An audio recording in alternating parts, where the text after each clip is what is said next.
Welcome to another review of video game movies. I am the Commissioner here to bring you a somewhat timely review on the Hitman movies from 2007 and 2015. If you're not familiar, Hitman is a long-running game series spanning from back to 2000 and still running to this day. I'm specifically doing this review as Hitman 3 is just around the corner, and I'm excited to start playing that as soon as it hits because this franchise has always been one of my favorites. If you're not familiar and you're wondering why I love this game so much, it has to do with the game's structure. It was one of the few objective-based games that allowed you to complete that objective in any way that you see fit.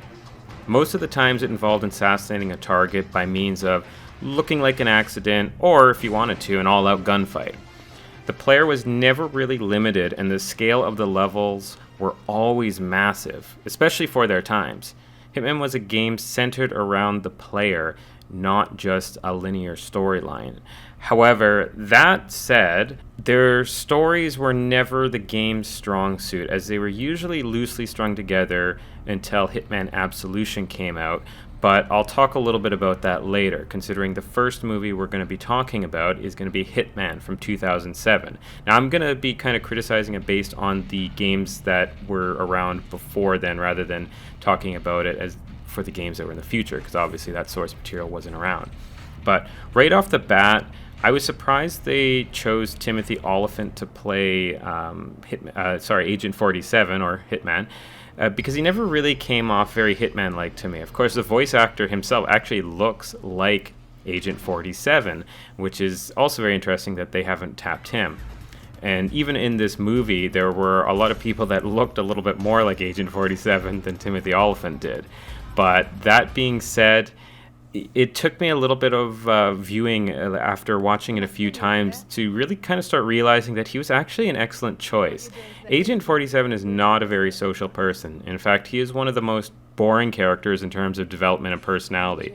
But that's what he's supposed to be. He's a blank slate. He's a contract killer who is extremely effective because he doesn't share the human traits that you and me would possibly have. And Timothy Olyphant himself has a particular way of acting. His characters basically are a bit more wooden. Shut up. Every bully I ever met can't shut his fucking mouth. Think in terms of Dirty Harry meets the Terminator. And that, to me, is Agent 47. Agent 47 is wooden. He is not exactly somebody that you'd want to be friends with. In that mind frame, let's talk about the movie itself. And I promise not to spoil anything here, but I'll give you some details. Basically, Agent 47, who I'll call 47 from now on, works for the organization and is still handled by Diana Burnwood as he is in the game.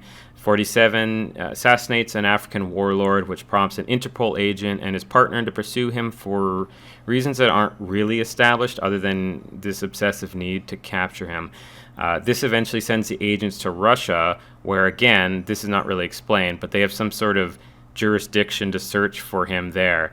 It's kind of at this point I realized how convoluted this movie was going to be with no explanations as to why things were the way they were.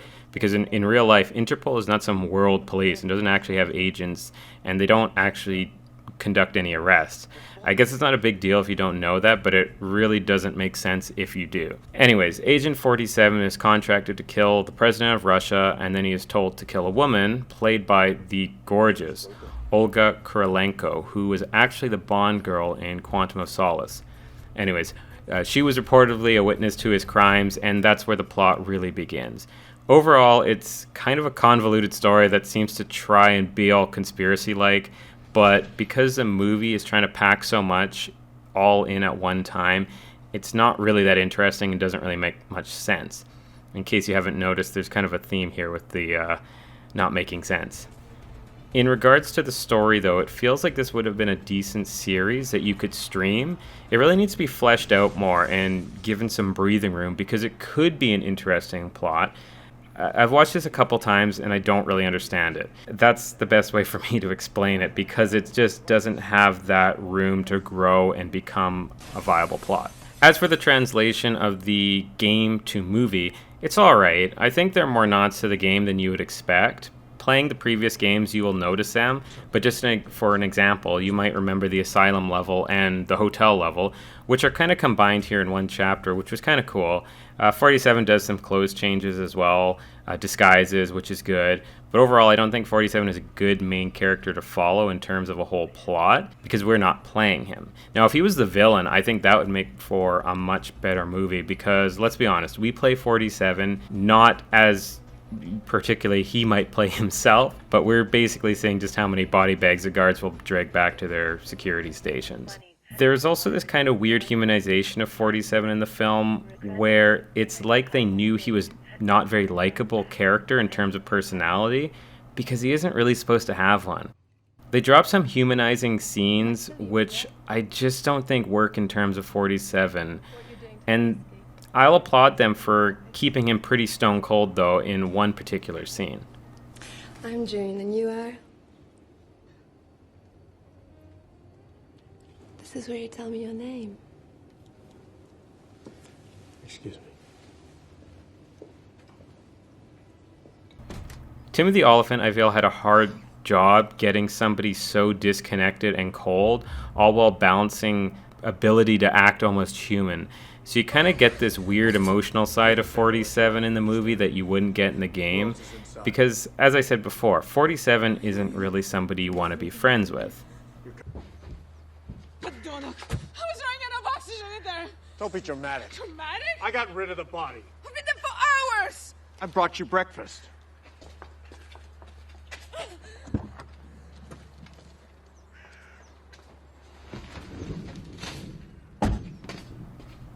The music is fairly important because for all of us that have actually played the games, we're very familiar with the music done by Jesper Kyd. It's iconic, it's dark, it's cinematic, it's epic. Something that kind of happens in this movie, but it's just not Jesper. I don't have any issues with the soundtrack. It seemed to work for the movie, so I don't have too much to say about it. Action scenes were pretty good, although this was weird because there was this katana scene that doesn't really have anything to do with the game. I mean, unless you include that stupid Japanese fortress level, Katsuyama Castle in Hitman 2, it's just sort of misplaced. It's cool that it's there, but it doesn't really translate from the game.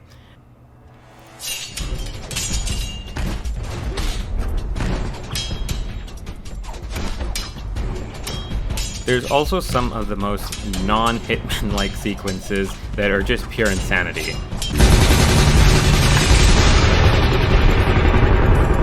Silent Assassin, clearly not achieved.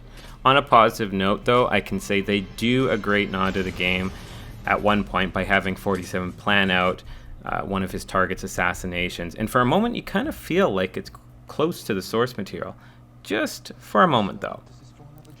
One very big problem I have with the movie is how drab it looks. There's really no color to it, and I think that they were trying to capture the feeling of Hitman Contracts. It was very dark, but it feels too dull overall considering this was made after Blood Money came out, which was a game that was much more bright and had much different settings and felt fresh all the time. Overall, it's an alright movie, I guess.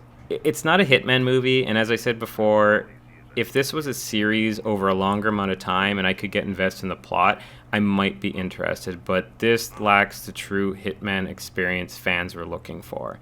Overall, it's a movie. You might like it, you might not. It's not something I'm going to particularly recommend, and if you need to get your Hitman fix, this might be something to watch if that's something that you absolutely care about.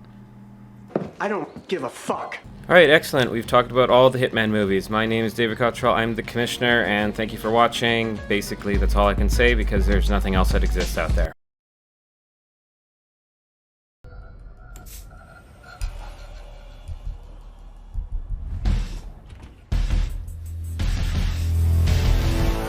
Oh my god, not this one. Anything but this one. Please, for the love of God, anything. I can't do this without a drink. I'll be right back. I'll just hold on. Oh, God. Oh, this one. Okay, we're gonna have to strap in for this one. Can I just sum it up the best way using a Hitman 2007 clip, because I think that would just summarize everything so much more easily of what your state of mind will be while watching this. Asleep. Let me just say, this movie isn't just bad in the terms of execution. It's bad in its plot. It's bad in how the story is going through. It's somehow a movie filled with all this, like, stereotypical action, and somehow manages to be the most boring thing that I've ever watched. In fact, it reminds me of that scene from Ferris Bueller, basically, where all the kids are basically bored out of their minds listening to Voodoo Economics and him taking attendance. I felt like that. I was reaching for my phone, I was typing on the computer, I was trying to do anything other than watch this stupid film, because it's just so bad, and I'll get into the details of it. I guess I have to do it. I promised you that I'd look into it or I'd review it just to save you from this atrocity. And spoiler alert, I'm going to ruin this movie for you. So if you don't want to know about it, then you should log off now. But you don't even need to watch this because it's a stupid movie to begin with, and it's stupid. So to understand this movie, we first have to look kind of a little bit back at the games. Now, all the other movies previously, the only movie previously was kind of based on the material that was available. But in 2012, Hitman Absolution came out, providing a vast story. It was actually a very good story, in my opinion. And as well, the voice acting was very well done. However, a lot of people didn't like that game because it didn't play the same way as a Hitman game usually does. It wasn't as free-flowing. It was a little bit more linear. And a lot of the features that made Hitman a great game were kind of taken out of that. And that being said, the story for the game was good. I enjoyed that story. Again, the gameplay, totally different than a Hitman game, but that's not really the point. The point is, for this 2015 movie, I feel like they really tried to adapt it from the 2012 game because that actually had a pretty solid plot behind it. And it fails on all the fronts because it's not even interesting. I don't know what is with this movie, but it basically is trying to make a statement like this. I'm better. Say it. You're not. In regards to the adaptation of the plot, I swear to God, I think somebody just like played part of Hitman Absolution, maybe the demo, I don't know what it is, but then saw a few scenes from it and said, oh, this will go well in a movie, and then they made this movie. A lot of things just don't make any sense in terms of the game to the movie. It's mainly action oriented. There's no real particular stealth element to it or any sort of sneaking. This is some dumb disguise changes which don't even work in the end. So it's just not well executed from, I guess it's from the Absolution game onto the screen, because the screen just turns it into basically everybody explodes, which is just not what Hitman is usually about. Don't get me wrong, Hitman games have their fair share of action, but not to this level at all. So let me ruin the plot for you so you can save yourself from self-harm. Just an interesting note here, the director who made this movie didn't actually do any movies before this and hasn't done a movie since. It's actually his only filmography credit on IMDb, so if that helps you stay away from this, then please take that as my fun fact to save you time in your life. So let me just go through the plot real quick. Basically, 47 is a superhuman, same thing as before. He's created by a geneticist that gets all guilty about making the clones, so I guess everybody wants to hunt him down, but they can't find him, so they are trying to find his daughter, because then they can get him out of hiding. And 47 in the beginning apparently wants to kill the daughter for some reason.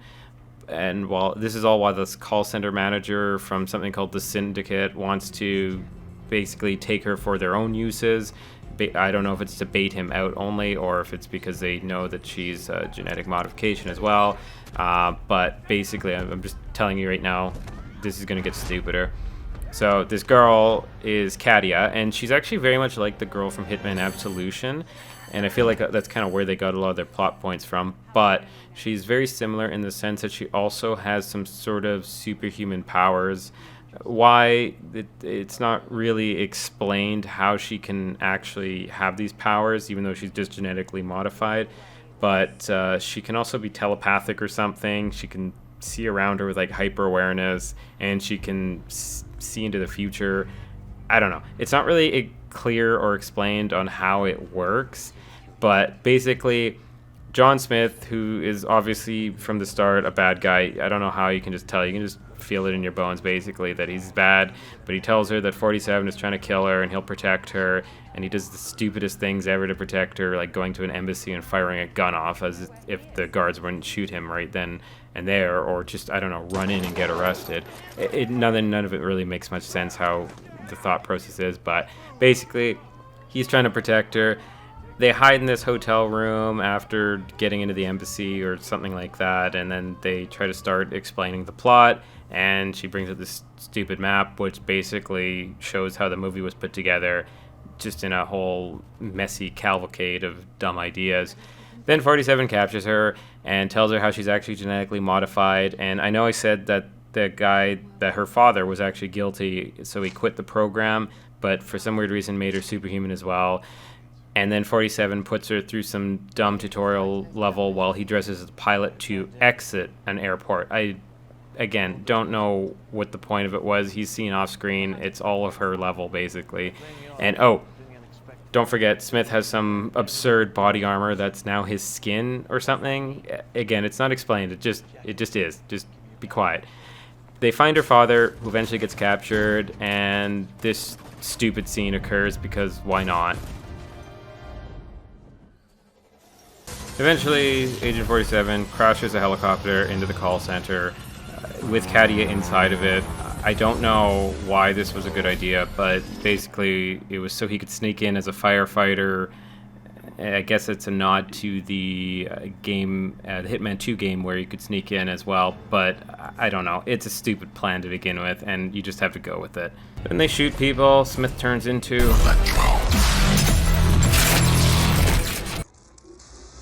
boring rooftop ending. Katia's father blows himself up. Then 47 explains that basically everything that happened in the movie was planned. How convenient. And then a more realistic looking Agent 48, because he looks a hell of a lot better than 47 actually does. He's actually more bald somehow. Comes up to kill them, and then they shoot him in the end.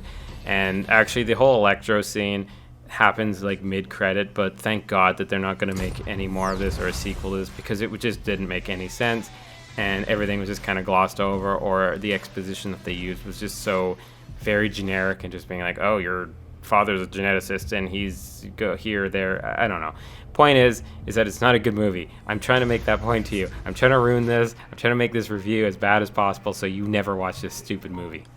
Don't put your faith in me. You'll be disappointed. Another issue that I definitely had with this movie is it doesn't seem to quite know what it's trying to be. As I said before, the director had only done one movie previously and hasn't done one since. And it's so mixed up with its pacing, because at one point it's trying to be like this kind of action-y film, but almost like a superhero film with this whole titanium armor and everyone's kind of superhuman. Again, it's not really explained how all this happens with all these different characters. And on the other hand, it does this thing where it's trying to be like some sort of Pulp Fiction. And then on the other hand, it's trying to be some sort of Matrix. Or it's trying to reference Watchmen. Again, the movie's just all over the place, and I don't quite understand what was trying to be achieved by it.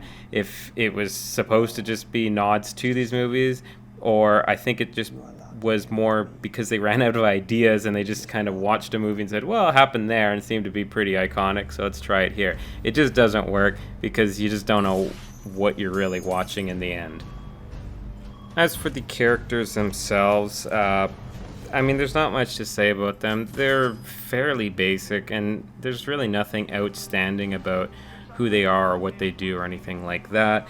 They're quite forgettable, and even though they go through kind of exposition and talking about a lot of stuff, I just found that even when they're talking, they just didn't make it seem convincing, didn't make it seem interesting. In fact, there was only one particular scene that I found very interesting in this movie, and kind of reminded me of when I used to do this.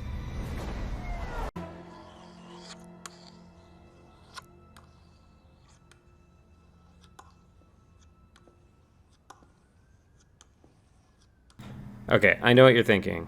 There must be some sort of action in this. It can't be a boring film.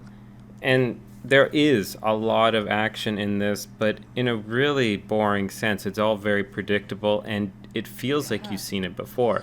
Like I mentioned, this film almost references stuff from other films, so it feels very redundant and repetitive and not even as well done as you've seen in other films. There's car chases, there's a lot of shooting, explosions, helicopters crashing into call centers. It's fine, I guess, if that's kind of your ADHD fix, but overall, the action just wasn't very interesting, and it was almost not even as good as Transformers. At least Transformers is just an adrenaline rush through and through. You might not understand what the hell's going on in that movie, but through this movie, it just is boring. It just doesn't work, and can we just not do this anymore? Just don't watch it. Please, stop. If there's one thing to get out of both of these movies being made, and especially this last one, it's that Agent 47 cannot be the protagonist. He has to be the antagonist, because it just doesn't work. It just doesn't translate on film. 2 attempts have been made, and I just don't see a third attempt doing the exact same route being the way to go. In this film, like I said, they completely made him opposite. He is very machine-like, and that's great. Great for the actors portraying Agent 47 as that very ruthless contract killer. However, in the 2001, that's when they tried humanizing him. Didn't really work out very well, but in the end, both portrayals don't really work out very well for the film, and I think it's just time that we start seeing him as the actual antagonist, on film at least. In the games, it's fun to play on because you can kind of choose whether you want to be a protagonist or an antagonist. You can go on a killing spree, or you can just play it normally as it should be in silent assassin mode. You were never there. And I'm still going to play the games. They are amazing. Ignore the film, the 2015 film at least. If you're going to have to watch one of them, do the 2007 one. Please ignore the 2015 one, because it will sully your image of 47, and it will forever stain your memory, and this is time that you will never get back. So if anything, watch the one with Timothy Olyphant. It's at least a better portrayal and a better plot behind it rather than this piece of trash. I can't do this anymore. I need to end this. So thank you though so much for watching, and we will be doing more movie adaptions, and you will get to see me suffer a little bit more. So thank you so much for allowing me to be tortured by some of these awful movies. Anyways, I'm the Commissioner. Thank you so much for watching. If you aren't already, make sure to follow us to get any sort of updates. We are always doing shows all the time, so stay tuned for that, and let's get back right to it.